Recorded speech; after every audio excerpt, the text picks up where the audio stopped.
Welcome everyone for another informational video.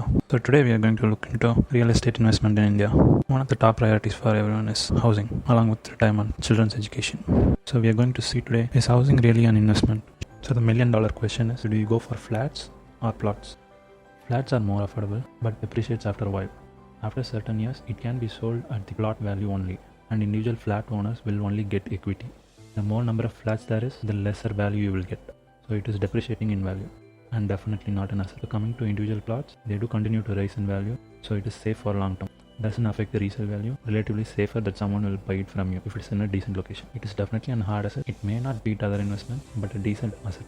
Should you take a loan or mortgage? The loan rates are pretty high for housing finance. It will range anywhere from 7.5% to 11 or 12%. It can be higher than that also. So that purely depends on the creditworthiness and the financing company. A public sector finance like SBI or LIC may charge you lesser interest rate, but getting the loan is highly unlikely. If you are going for private banks and NBFCs, they are relatively easier to get since they take higher risk and have competitive savings interest rate. The lending interest rates are proportionately higher. It can range anywhere from 8.5 to 12 and above percentages.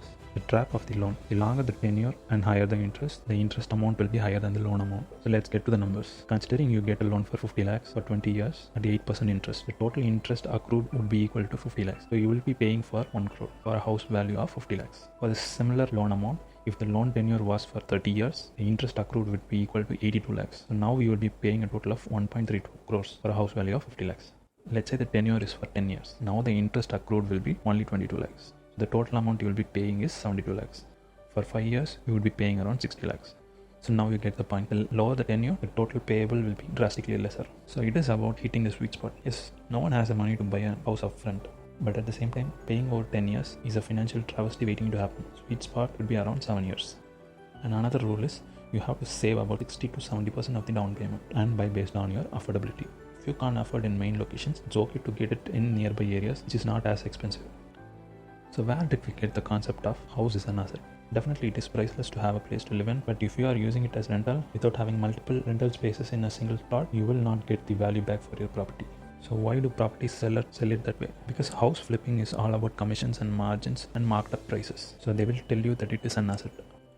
If you already have a fully paid for house or in EMI, humble suggestion is not to be lured into real estate for investment purpose, unless you have great insight of the area's development in the next 15 to 20 years and you expect it to give a 10 to 12% growth annually.